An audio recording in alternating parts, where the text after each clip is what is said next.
13ویں صدی کے اواخر میں سلجوقی حکومت ختم ہوئی اور اناطولیہ مختلف چھوٹی چھوٹی ریاستوں میں تقسیم ہو گیا۔ ان میں سے ایک سغوت کی ریاست تھی، جہاں اسی نام کا ایک قبیلہ رہائش پذیر تھا۔ اس ریاست کا بانی اور قبیلے کا سردار ارطغرل تھا۔ سن 1281 میں ارطغرل کے انتقال کے بعد اس کے صاحبزادے عثمان اول کو سردار بنا دیا گیا۔ یہی عثمان اول سلطنت عثمانیہ کا بانی تھا۔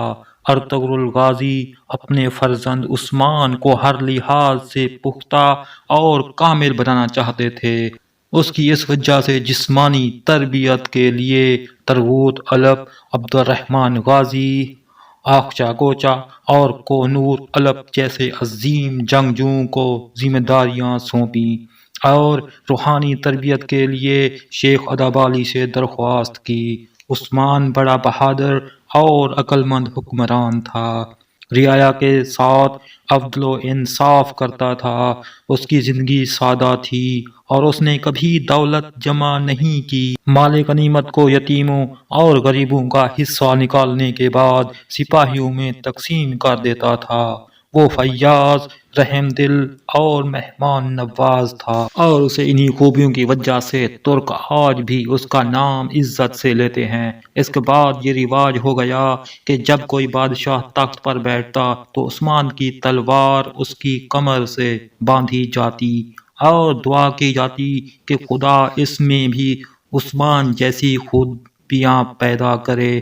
مورخ لیسلی پی پیرس اپنی کتاب میں لکھتا ہے کہ سلطنت عثمانیہ کے آغاز کے بارے میں سب سے زیادہ سنی جانے والی روایت کے مطابق عثمان اپنی ابتدائی کامیابیوں کے بعد ایک خواب دیکھا تھا کہ ایک درویش شیخ ادابالی کے سینے سے چاند نمودار ہوتا ہے اور اس کے اپنے سینے میں داخل ہو جاتا ہے۔ اس کے ساتھ ہی اس کے پیٹ سے ایک بہت بڑا درخت نکلتا ہے جس کا سایہ پوری دنیا پر چھا جاتا ہے۔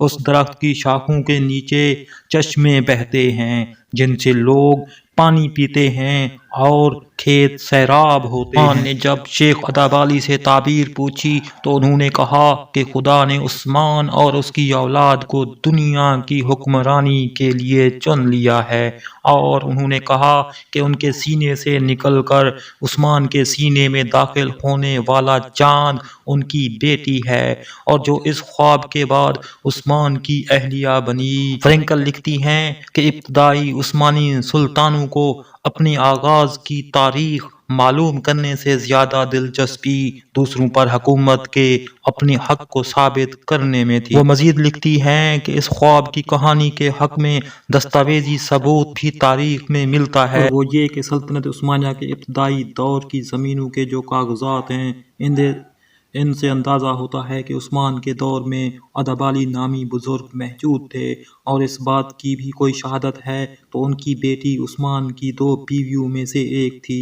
عثمان کے والد ارطغرل کی وفات کے بعد سلجوقہ روم کے دارالحکومت کوہنیہ پر منگولوں کے قبضے اور سلجوقی سلطنت کے خاتمے کے بعد عثمان کی جاگیر خود مختار ہو گئی، جو بعد میں سلطنت عثمانیہ کہلائی۔ عثمان کی جاگیر کی سرحد قسطنطنیہ کی بازنطینی سلطنت سے ملی ہوئی تھی۔